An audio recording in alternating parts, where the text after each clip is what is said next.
Байнгын орооны дарга эрхэм гишүүдээ Монгол Улсын их хурлын 2024 оны 8 дугаар сарын 27-ны өдрийн 21-р тогтоолоор баталсан Монгол Улсын засгийн газрын 2024-өөс 28 оны үйл ажиллагааны хөтөлбөрийн 3.1-9 газрын тосны бүтээгдэхүүний 3-6 сарын хэрэглээний нөөц бүрдүүлэх шаардлагатай улсын нөөцийн шатхууны агуулгын барилга байгууламжийг ашиглалтанд оруулна гэж заасан. Манай улсын газрын тосны бүтээгдэхүүний гол ханган нийлүүлэгч Оросын улбооны улсын засгийн газар болон нийлүүлэгч компаниудаас тус улсын дотоодын зах зээлийн нөхцөл байдал эрэлт нийлүүлэлттэй холбоотойгоор гаргасан экспортын хязгаарлалт, үйлдвэрлэлийн процесс ээлжит засвар, төлөвлөгөөт ажлаа шалтгаалсан нийлүүлэлтийн хэмжээний бууруулалт зэрэг арга хэмжээнүүд нь манай улсын шатхууны хангамжийн тогтвортой байдал шууд нөлөөлж, тасалдал хомсдол үүсгэн эрэлтийг нэмэгдүүлж, үнийн хэлбэлзлийг бий болгосоор ирсэн.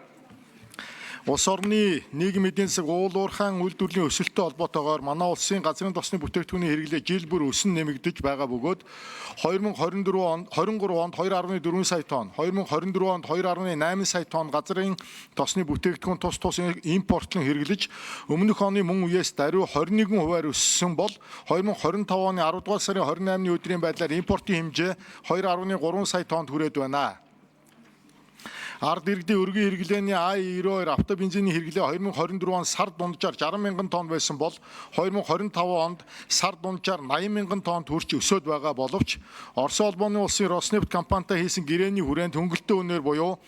$705 $1 тонн тутмыг тогтмол үнээр нийлүүлж буй энгийн I-92 автобензиний сард нийлүүлэх хэмжээ тодорхой шалтгааны улмаас 60 мянган тонноор хязгаарлагдаж нэмэгдүүлэх боломжгүй нөхцөл байдалтай байна.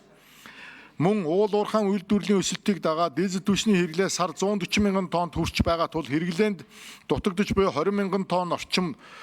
тонн I-92 автобензин, 25 мянга орчим тонн дизель түвшиг хэрэглээг бусад их үүсвэр буюу бүгд найрамдах хятад улсаас худалдан авч хангах нөхцөл байдал үүсэт байна. Шатхууны хангамжийн тогтвортой байдлыг хангах, улсын хэмжээнд багадаа 30-аас доошгүй хоногийн тогтмол нөөцтэй байх, нөөцийг бүрдүүлэх, хадгалах савны хүчин чадал, багтаамжийг нэмэгдүүлэх хүрээнд импортлогч, борлуулагч аж ахуйн нэгжүүдэд санхүүгийн дэмжлэг үзүүлэх, стратегийн оч холбогдол бүхий бүтээгдэхүүний хангамж нийлүүлэлтийн тогтвортой байдлыг хангах, эрсдлийг бууруулах, шуурхай шийдвэр гаргах, эрх зүйн зохицуулалттай болох шаардлага зүй ёсоор тулгарч байна. Иймд олон улсын худалдааны нөхцөл байдал, гадаад хүчин зүйлсийн нөлөөллөөс шалтгаалan дотоодын зах зээл дээр стратегийн ач холбогдол бүхий бүтээгдэхүүн болох шатхууны хангамж нийлүүлэлтэд учирч болзошгүй эрсдлийг бууруулах, тасалдал, хомслоос өрсөн сэргийлэх, даван туулах арга хэмжээг тодорхойлох, нөөцийг бүрдүүлэх, холбогдох шийдвэрийг шуурхай гаргахтай холбогдсон харилцааг зохицуулах зорилготой стратегийн ач холбогдол бүхий бүтээгдэхүүний хангамж нийлүүлэлтийг дэмжих тухай хуулийн төслийг боловсруулан танилцуулж байна. Хэлэлцэн шийдвэрлэж өгөхийг хүсье. Анхаарал хандуулсанд баярлалаа.